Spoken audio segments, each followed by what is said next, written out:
Perkenalkan, nama saya Damiana Lucy Apriandi Palma, NIM 2112061896, kelas A12, Program Studi Pendidikan Guru Sekolah Dasar, mata kuliah Multimedia Pembelajaran di SD, dosen pengampu Warkintin MPD. Pada pelajaran ini saya mengambil mata pelajaran Ilmu Pengetahuan Alam atau IPA pada kelas 5 SD yang bertema tentang makanan sehat, subtema 1, bagaimana tubuh mengolah makanan. Baik, langsung saja kita masuk ke materinya. Yang pertama yaitu pengertian sistem pencernaan. Tubuh manusia mengolah makanan menjadi nutrisi yang bermanfaat bagi kesehatan dan pertumbuhan tubuh. Sistem yang mengolah makanan menjadi nutrisi adalah sistem pencernaan. Sistem pencernaan merupakan organ yang ditemui pada manusia dan hewan. Sistem pencernaan berfungsi untuk memperhalus makanan sehingga menghasilkan nutrisi yang dapat diserap oleh tubuh. Sistem pencernaan manusia terdiri atas organ-organ yang berfungsi untuk mengolah makanan sehingga nutrisinya dapat diserap oleh tubuh. Proses pencernaan pada manusia dibedakan menjadi dua jenis, yaitu proses mekanik serta proses kimiawi. Fungsi sistem pencernaan manusia yakni membantu suplai nutrisi ke dalam tubuh yang diperoleh dari asupan makanan atau minuman sehari-hari yang dikonsumsi. Nutrisi yang diambil dari makanan nantinya dapat memaksimalkan kinerja tubuh secara menyeluruh, mulai dari memperbaiki sel-sel, regenerasi kulit, hingga sumber energi tubuh. Tak hanya itu, dengan sistem pencernaan ini manusia bisa membuang zat-zat berbahaya atau limbah yang sudah tidak diperlukan tubuh dalam bentuk feses. Selanjutnya yaitu sistem pencernaan manusia. Sistem pencernaan pada manusia dibedakan menjadi beberapa bagian. Yang pertama yaitu mulut, kerongkongan, lambung, usus halus, dan usus besar, serta anus. Yang pertama yaitu mulut, organ awal sistem dari pencernaan manusia. Mulut adalah organ paling awal dari saluran pencernaan. Saat makan, kita akan mengunyah makanan menjadi potongan-potongan yang lebih kecil. Air liur akan bercampur dengan makanan dan mulai memecahnya menjadi bentuk yang membuat tubuh lebih mudah menyerap dan menggunakannya. Lalu, ketika menelan, lidah akan memasukkan ke tenggorokan dan kerongkongan. Yang selanjutnya yaitu kerongkongan. Kerongkongan yang terletak pada tenggorokan, tepatnya dekat trakea. Organ ini berfungsi menerima makanan dari mulut saat menelan.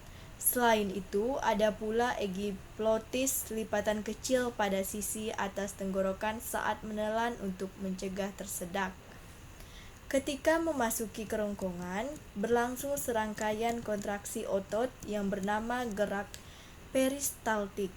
Gerak ini mengantarkan makanan ke perut atau lambung. Yang ketiga yaitu lambung. Lambung adalah organ sistem pencernaan manusia yang sangat penting. Organ ini berbentuk seperti kantong yang menampung makanan saat sedang bercampur dengan enzim lambung. Selanjutnya, enzim-enzim ini melanjutkan proses pemecahan makanan menjadi bentuk yang lebih kecil. Sementara itu, sel-sel lapisan perut mengeluarkan asam dan enzim yang kuat untuk proses pemecahan. Ketika penyerapan makanan yang masuk sudah cukup, makanan sisa akan menuju ke usus kecil atau usus halus. Selanjutnya yaitu usus halus. Dari organ pencernaan manusia adalah usus halus. Bagian ini terdiri atas 3 segmen, yaitu duodenum, jejunum, dan ileum. Ini adalah tabung otot panjang yang memecah makanan menggunakan enzim dari pankreas dan empedu. Tidak hanya kerongkongan, gerak peristaltik juga berlangsung pada organ ini untuk memindahkan makanan dan mencampurnya dengan cairan pencernaan dari pankreas dan hati. Setelah penyerapan nutrisi selesai, cairan sisa makanan akan melewati usus kecil dan masuk ke usus besar. Selanjutnya yaitu usus besar. Dalam sistem pencernaan manusia, usus besar menjadi organ yang berfungsi untuk memproses limbah dan mengosongkan usus dengan mudah dan nyaman.